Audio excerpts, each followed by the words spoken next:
ಕೇವಲ ಎರಡೇ ಸಾಮಗ್ರಿನ ಬಳಸ್ಕೊಂಡು ಒಂದು ಆರೋಗ್ಯಕರವಾಗಿರುವಂತಹ ಹೆಲ್ದಿ ರೆಸಿಪಿ ಮಾಡಿ ತೋರಿಸ್ತಿದ್ದೀನಿ. ಅದಕ್ಕಾಗಿ ಮೊದಲಿಗೆ ನಾನಿಲ್ಲಿ ಪ್ಯಾನ್ನಲ್ಲಿ 2 ಗ್ಲಾಸ್ ಆಗುವಷ್ಟು ನೀರು ಹಾಕ್ತಿದ್ದೀನಿ. ಅದ್ರ ಜೊತೆಗೆ ರುಚಿಗೆ ಬೇಕಾದಷ್ಟು ಉಪ್ಪು, ಹಾಗೆ 1 ಚಮಚ ಎಣ್ಣೆ ಅಥವಾ ತುಪ್ಪನ ಹಾಕ್ಕೊಳ್ಳಿ. 2 ಇಷ್ಟ ಇಲ್ಲ ಅಂದರೆ ಸ್ಕಿಪ್ ಕೂಡ ಮಾಡ್ಬೋದು. ಇವಾಗ ನೀರು ಫುಲ್ ಕುದಿ ಬರೋ ತನಕ ವೇಟ್ ಮಾಡಬೇಕಾಗುತ್ತೆ. ಓಕೆ ನೋಡಿ, ಫುಲ್ ನೀರು ಕುದಿ ಬಂದಿದೆ. ನೀರು ಕುದಿ ಬಂದಾದಮೇಲೆ 2 ಗ್ಲಾಸ್ ನೀರಿಗೆ 1 ಗ್ಲಾಸ್ ಆಗುವಷ್ಟು ನಾನಿಲ್ಲಿ ಅಕ್ಕಿ ಹಿಟ್ಟು ಹಾಕ್ಕೊತಿದ್ದೀನಿ. ಒಮ್ಮೆನೇ ಹಾಕೋಬೋದು, ಹಿಟ್ಟು ಹಾಕುವಾಗ ಗ್ಯಾಸ ಸ್ಲೋ ಇರಲಿ. ಓಕೆ ನೋಡಿ, ಹಿಟ್ಟು ಹಾಕ್ಕೊಂಡಾಗಿದೆ. ಇವಾಗ ಹಿಟ್ಟು ನೀರು ನೀಟಾಗಿ ಇದನ್ನು ಮಿಕ್ಸ್ ಮಾಡ್ಕೋಬೇಕು. ಗ್ಯಾಸ ಇವಾಗ ಸ್ಲೋ ಇದೆ.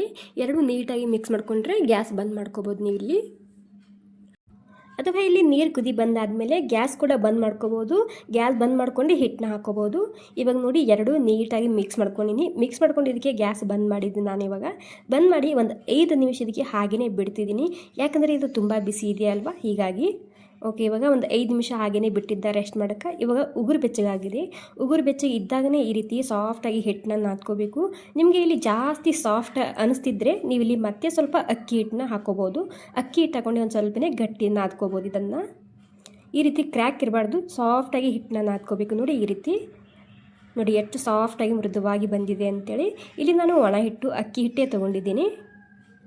ಇದನ್ನು ಅಕ್ಕಿ ಹಿಟ್ಟು ಹಚ್ಕೊಂಡು ನಾರ್ಮಲ್ ಚಪಾತಿ ಯಾವ ರೀತಿ ಲಟ್ಟಿಸ್ತೇವಲ್ಲ ಅದೇ ರೀತಿ ಇದು ಕೂಡ ತೆಳ್ಳಗೆ ಲಟ್ಟಿಸ್ಕೊಂಡು ತೊಗೋಬೇಕು. ಜಾಸ್ತಿ ತೆಳ್ಳ ಕೂಡ ಇರಬಾರ್ದು, ಜಾಸ್ತಿ ದಪ್ಪ ಕೂಡ ಇರಬಾರ್ದು. ಅಷ್ಟೇ ಮೀಡಿಯಮಾಗಿ ನಾವು ಪರೋಟ ಲಟ್ಟಿಸ್ಕೊತೀವಲ್ಲ ಆ ಸೈಜ್ನಲ್ಲಿ ಇದನ್ನು ಲಟ್ಟಿಸ್ಕೊಂಡು ತೊಗೋಬೇಕು ಅಷ್ಟೇ. ತುಂಬ ಹೆಲ್ದಿಯಾಗಿರುತ್ತೆ. ಸೊ ಮಕ್ಕಳು ಕೂಡ ಈ ರೆಸಿಪಿ ತುಂಬ ಇಷ್ಟಪಟ್ಟು ತಿಂತಾರೆ. ಟ್ರೈ ಮಾಡಿ ನೋಡಿ ಒಂದ್ಸಲ. ಇವಾಗ ನೋಡಿ ಇಲ್ಲಿ ನಾನು ಎಲ್ಲನೂ ಒಂದೇ ಸೈಜಿನ ಬರಲಿ ಅಂತೇಳಿ ಈ ರೀತಿ ಕಟ್ ಮಾಡ್ಕೊತಿದ್ದೀನಿ. ಬೇಕಿದ್ರೆ ಹಾಗೆ ಕೂಡ ಇದನ್ನು ಬೇಯಿಸ್ಕೊಂಡು ತೊಗೋಬೋದು. ನೋಡಿ ಈ ರೀತಿ ಕಟ್ ಮಾಡಿದರೆ ಎಷ್ಟು ಸರಿಯಾಗಿ ಕಾಣ್ತಿದೆ ಅಲ್ವಾ. ಸೊ ಎಲ್ಲನೂ ಒಂದೇ ಸೈಜ್ನಲ್ಲಿ ರೆಡಿ ಮಾಡ್ಕೋಬೋದು ಅಷ್ಟೇ.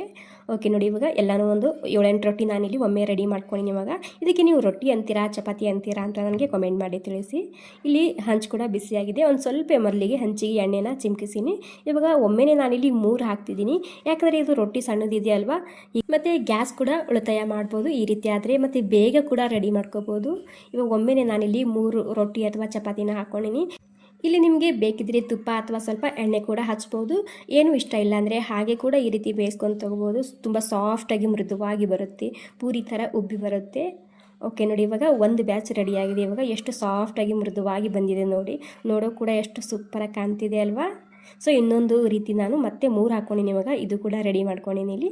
ಅಂದರೆ ನಾನು ಪ್ರತಿ ಸಲ 3 ಹಾಕ್ಕೊಂಡು ಇಲ್ಲಿ ರೊಟ್ಟಿನ ಬೇಯಿಸ್ಕೊತಿದ್ದೀನಿ. ತುಂಬ ಸಾಫ್ಟಾಗಿ ಮೃದುವಾಗಿ ಹಾಗೆ ಬೇಗ ಕೂಡ ರೆಡಿ ಮಾಡ್ಕೋಬೋದು. ವಾವ್ ನೋಡಿ, ಎಷ್ಟು ಸೂಪರ್ ಆಗಿರುವಂತಹ ಆರೋಗ್ಯಕರವಾಗಿರುವಂತಹ ರೆಸಿಪಿ ರೆಡಿಯಾಗಿದೆ. ಅಕ್ಕಿ ರೊಟ್ಟಿ ಅಂತೀರಾ ಅಥವಾ ಅಕ್ಕಿ ಚಪಾತಿ ಅಂತೀರಾ ಅಂತ ನನಗೆ ಕಾಮೆಂಟ್ ಮಾಡಿ ತಿಳಿಸಿ. ನೀವು ಇದರ ಜೊತೆ ಈ ಬೆಸ್ಟ್ ಕಾಂಬಿನೇಷನ್ ಏನಂದರೆ ಈರುಳ್ಳಿ ಹಾಗೂ ಟೊಮೆಟೊ ಚಟ್ನಿನ ಮಾಡಿ, ಎರಡರ ಕಾಂಬಿನೇಷನ್ ಸೂಪರ್ ಆಗಿರುತ್ತೆ. ಬೆಳಗಿನ ಬ್ರೇಕ್ಫಾಸ್ಟ್ಗೆ ಅಥವಾ ಮಧ್ಯಾಹ್ನದ ಊಟಕ್ಕೆ ಅಥವಾ ರಾತ್ರಿ ಊಟಕ್ಕೆ ಎಲ್ಲದಕ್ಕೂ ಸೂಪರ್ ಆಗಿರುತ್ತೆ. ಓಕೆ, ಸ್ವಲ್ಪನಾದರೂ ಇಷ್ಟ ಆಗಿದ್ರೆ ಒಂದು ಲೈಕ್ ಮಾಡಿ. Thank you.